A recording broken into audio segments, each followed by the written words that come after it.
Travis, obviously, an exciting day for you, but bittersweet just knowing, the circumstances of everything. How are you feeling right now about what's up against you guys going forward here? I don't look at it as what we're up against. For me, it's been a crazy 12, 14, 15 hours, whatever it's been. It hasn't been an easy day for anyone, really everyone in our organization. Wouldn't be right if I didn't talk about Lindy. First, he's a great coach. Really of all time, from what he's done, it wouldn't surprise me if he was in the Hall of Fame one day with his coaching. And for me, he's even a better person. So, a lot of players in that room, a lot of coaches, myself included, owe Lindy a lot. A lot of these players have been with him a long time, and he helped their careers get them to where they are today, helped them to get contracts that they have now. And this is not the way I envisioned being a head coach again in the NHL. So when people say congrats, it doesn't quite feel that way. But moving forward, it is my job now to help this team move forward, help them progress. And, that started this morning. One of the things that talking to Fitzy, he said who Travis was as an associate, as an assistant coach, will be very different from who you are as a head coach, and that you demand accountability and you are very demanding. Can you explain to people what you expect and who you believe you are as a head coach? Well, I did talk to the team today, and I've been in the game a long time as a player. Your relationship is always a little different as an assistant coach, as a head coach, but I'm still the same person. I did tell them that it will be a little different. As an assistant coach, your communications, your daily interactions with players are different than a head coach. I tried to let them know what kind of coach I am in a shorter amount of time. I used the words like trust, communication, honesty. Those are all important parts of coaching. I believe players trusting you, that you have your best, that they're in a safe environment, that it is a partnership with the players and the coaches. And my job is to help the players become better hockey players and play their best hockey, really. Ultimately, that's what a coach's job is to do, and win. I have high expectations and standards for myself, for our coaching staff, and for our players. And I can be demanding, like a lot of coaches, but fair. And I talked about how I envision our team playing, and not just how I envision this team playing, but really how do you win in the NHL? It's a hard league to win in, and we've got a lot of young players in that room. I think people sometimes forget how young this team is, and they're top players. And it's going to be important that we teach them how to become better players and how to win in the NHL, because we're not here to just make playoffs or just be good. We're here to win championships, and there's a lot that goes into winning in the NHL other than skill. But we do have a lot of skilled players, and when you can have that skill, it's an exciting group of players. So what is the biggest difference you want to see from your group tonight? Let's just start with game one. Well, I'd like to see a lot of energy in our game, a lot of passion. I like players that love winning and confidence. Players that have swagger, that they believe in themselves, and they're hungry to get on the ice. And they love winning and hate losing. And for me, those are big elements in the NHL. Obviously, we have a team that can play very fast, but that doesn't just involve skating. That involves being predictable, playing as five, arriving as five, coming back as five. And, there's parts of our game that we went over quickly. We are not going to come in here today and change a bunch of things in one day. And, but I want there to be a different energy. That usually happens when there's a new voice. And hopefully our players are excited when they come to the rink tonight. Travis, you just mentioned you're not going to change a bunch of things in one day. One of those players, Alexander Holtz, still on the fourth line. What do you want to see from him to maybe work his way up? Yeah, I mean, Holtz, he's a young guy in the league. He's got a lot of upside in his game. I talked to Holtz quickly on the ice after practice today and said, hey, it's a new day. It's a fresh start, new beginning. Yeah, he's on the so-called fourth line, and that can change fast. He knows what the expectations are as far as what we want to see out of him as a player. It's not just about the goals and the assists. There's a lot more that goes into winning, and right now it's all about how do we win. And would it surprise me if Holtz moves up at some point? No. But the onus always falls back on the player. And, there's certain things that we want to see in his game. It's up to us to communicate those things to him and work with him to achieve his goals of playing more, really, right now. That's what he wants. And, we all want that, but we all want to win, too. And, the power play hasn't necessarily been great lately. Yeah. What are you going to do or what do you plan to do to make changes there and get them going a little bit? Well, we're not going to just reinvent the wheel and change all the power play. I like our power play. I think we've got a lot of good players on it. I think we got off to a great start this season. A lot of pucks went in the net. Our shooting percentage was high. We've had a lot of nights here lately where we've created a lot and the puck hasn't gone in the net, and that happens. There's ebbs and flows in your power play. I also believe confidence is a big thing, a big part of your power play, and keeping players together and showing faith in them is also showing them confidence and gives them confidence. And I believe that right now the 5 guys on our top unit are the top 5 guys for our power play, and I'm not looking to make a lot of changes, quite frankly, in it. I like our power play, and I got a lot of belief in them. And last one for me, it looks like Simone Nemitz could potentially be scratched tonight. Was there a reason for that? Sorry? It looks like Simone Nemitz was an extra. Yep. Could be scratched Yeah, tonight. and here's another young player. I had a great meeting with Nemo today. I think he's going to have a great long career and going to be a really good player in the league. I really like him as a player. And, man, when he first came up, I was just watching him. I was, I don't want to use the word shocked, but I was really happy with how he played.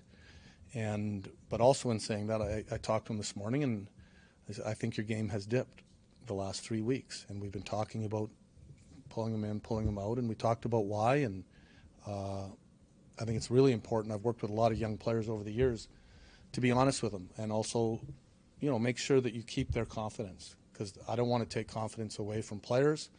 And I think especially young players, it's important that they keep their confidence. I told him he's going to get back in.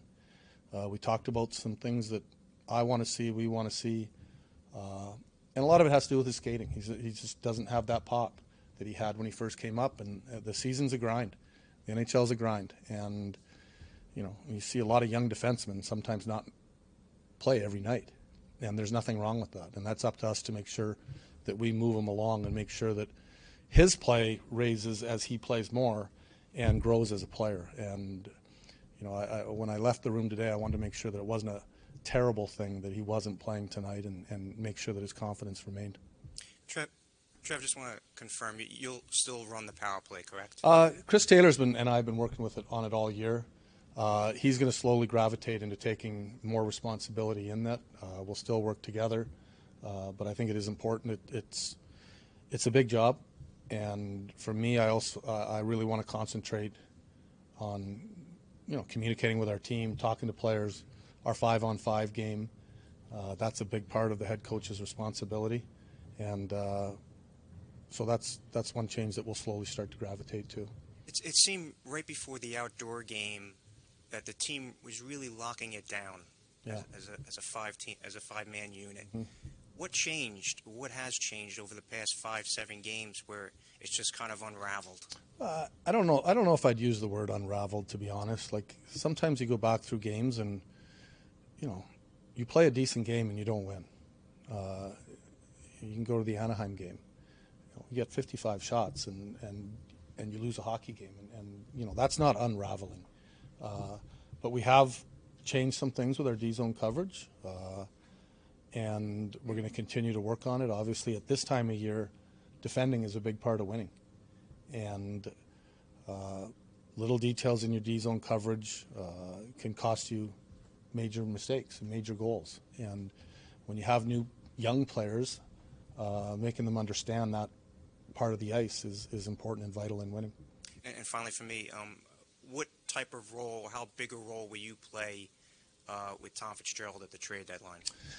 To be honest, we haven't talked about that. I envision that Fitz, he's a great GM. I'm not worried about it right now. My concern is our team today and moving forward. And if he wants my input on anything, he knows, and I've known Fitz long enough that we have the type of relationship that he won't be afraid to ask. Travis, what's kind of the plan for you, I guess, goalie-wise right now? Because it's obviously kind of difficult. Rolling Dawes out a lot there lately. It's been a hot topic. Yeah. what exactly, I guess, is your plan? What's my plan? Smead will play tonight. And moving forward, I can tell you that I've said this before. I like goalies who stop the puck, and I don't like the ones that don't stop it quite as much. So I don't pretend to be a goalie guru, but those two things I know. That's one thing I do know about goaltending. That the ones that stop the pucks are the ones I like the most. So I'll work with Rogie, and I got a lot of trust in him to make good decisions. And between him and I, we'll decide who will start on a nightly basis. But I like both goalies. They're both young. All joking aside, I think they both have shown nights where they look like future stars. But it's a position that sometimes you need to grow into. And again, sometimes force-feeding people is have we overplayed Dawsey? Maybe a little bit. But he was playing great. And, it's Smeado's turn tonight, and hopefully he gets on a run. But I think we've got two really good goalies on our hands, and hopefully V's back as well. Travis, you've been around this league a long time. Yeah. How do you use this adversity to shape a group that's going to be together for a while to make sure that it's a blip and not the future? Yeah, I mean, listen, I'm not gonna change everything in one day. We talked about, there's been a lot of talk today. It's been for a lot of these players, they've never gone through something like this before, where their coach has been fired, or there's a new coach in, and you have a game that night. And for me, it's really a daily process. How you build, how you teach, how you talk about expectations and standards and what it takes to win, and having those discussions. What does it take to win in the NHL? Because we have a lot of young players that, they still have to learn a lot of that. And it's our job to be relentless in our teaching, in our communication, and push our team not only forward this year and to make a run and hopefully get back in the race a little stronger than we are, but also in the future. So like you said, we're building and moving in the right direction to where you're not having years where you're up and you're down, where you can have constant success, where you have a chance to win the Stanley Cup, because you can have a great team every year and not win. There's a lot of great teams that could win the Stanley Cup, and there might be 4 to 7 that are really heavy favorites, and there's others that think they have a chance, but ultimately you want to be one of those 4 or 7 that you have a chance. Travis, you players, Fitzgerald, have all discussed the details that haven't been executed sharply. What are some of the biggest focuses for tonight and moving forward in this last stretch of games with those details? I mean, details is it's a word that gets used a lot in hockey, and I think how you teach details is important. I have my own way of doing it. It started today, and a lot of it is just is teaching. A lot of it is reinforcement, having open discussion about it, showing video regarding what details you're talking about. There's structure, and then there's the little things that you need to do in a game that the average NHL fan does not notice. And to be honest, those are the things that probably mean the most when it comes to winning and losing, especially at this time of year and as you push into the playoffs. Palat wasn't on the ice for morning skate. Do you have an update? Yeah, he won't play tonight, and hopefully he's back tomorrow. Travis, offensively lately, if teams have been able to take the rush away, it's been a lot harder as a group to score. Right. What are some things that you see from this team to find ways to manufacture goals other ways? There is. Probably not going to share them. But there's no secret. We're a good rush team, and other teams know that. There's a lot of smart coaches in the league that understand that, a lot of good teams that are fully aware that we can score in the rush, and they're going to try to prevent that, and that's part of the NHL. And we've got to find ways, if we want to be successful, not only for the rest of the year, but in hard games. When you watch NHL playoff games, there's a lot of goals that are scored right around the net with second effort and bodies and pucks getting into the paint, and that's an area that, I don't think it's a secret that we need to be better at. Brett talked about a lack of desperation from this team in the last several games. I mean, the LA game, I didn't hear that. Jesper Bratt Yep. said this to us earlier. The LA game obviously was a great example of that. I mean, there just doesn't, I guess my question for you is, like, if the desperation wasn't there when they're outside the playoffs at game 28, how do you get the desperation there outside the playoffs at game 21? Again, what I've learned is sometimes things do get magnified, and I appreciate Bratter saying that the desperation wasn't there, but it's my job to also talk to them about what desperation is, not also just saying, hey, are we not a desperate team now? No, we're not. I believe in the group in there. They're a young group. They've gone through a little bit of adversity. I think pointing out certain things and certain areas that you want to play and how you want to play can bring back some desperation. How you practice, how you prepare, that's all part of coaching. And sometimes a different voice is needed. I've been fired before. A lot of great coaches have been fired, and Lindsay's one of those coaches, and it doesn't mean that he did a bad job either. But now it's up to me to make sure they are desperate and playing. I talk about playing to win. I like players that love winning, and when you love winning, you do a lot of desperate things. Travis, will Sergei Bobrovsky move down behind the bench tonight? You know what? We've thrown different things around. I haven't made a full decision yet. One thing I can say about Sarge is he's a very smart man. He's a good hockey man. He's got a great eye, and I listen to him a lot. I've listened when he comes down in between periods. I do like the information that he brings from where he's at, and it'll be helpful to me going forward. So for now, I'm going to keep him there, and we'll see if he comes on the bench in the third. I'll talk to him about that, but I value his eye a lot. And it's a little bit connected to Greg's question. Some would view 21 games left, the gap that you have to make up, it's too much. There's not enough runway, too much of a gap. What's your response to that? I don't worry about it. I don't worry about the things I can't control. I'm going to worry about the things I can control, and that's us getting ready to win tonight. And then I'll worry about how we're going to practice tomorrow. And hopefully that accumulates into another win the next game. And that, people have their opinions. I get the percentages. I have no idea what they are, and I don't really care. All I care about is that I get this team ready to play and improve on a daily basis, and we'll see where we are at the end of the year. And I like our group. And quickly off topic, in Al Arbor's 1,500th game, Tom Fitzgerald scored the game-winning goal. You had the primary assist. Wow. There wasn't a Eric lot either Mornick, way. I have to credit the great Islander statistician with coming up with that information. He passed it along. Do you remember anything about that? I don't remember the goal. I should, because Fitzy didn't score a lot, so I should remember the goal.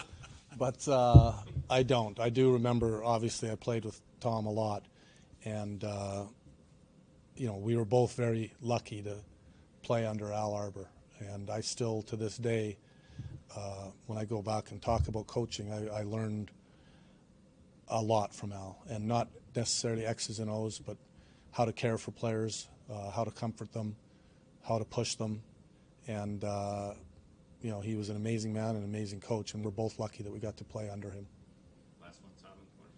I don't need a microphone. Tom was saying that you're a very demanding guy. One of the criticisms of the team lately is that, giving away the puck, not being in the right spot. Are you the kind of a guy who would say, you've done this 2 games in a row, you're not playing anymore?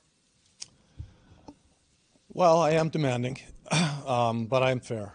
And I do believe in communication, honesty. And, hey, are you asking me if I'm going to sit out a player or two? Yeah, I am. That's part of the game. I mean, there's guys that sit out every night. but also we all, it's not like there's certain guys I'm never going to sit out. Like, that's reality in the NHL, and I wouldn't do that. But, will some guys be surprised once in a while? Maybe. I hope not. There's certain ways that you get players to play well, and that's the last resort for me is sitting a guy out. Taking ice time is a way. But before you get to that point, I think you really need to dig into a player, talk to a player, help a player. My job is to help them, make them play their best hockey that they possibly can, make them have a lot of success individually, and be a player in the league for a long time. And not only am I helping the player, but now I'm helping the team. And you help a player individually, you help a team collectively, and that's always been my take on it. Yeah, I can be demanding. Hey, show me a good coach that's not demanding. There probably isn't a lot. Thank you, Travis. Okay.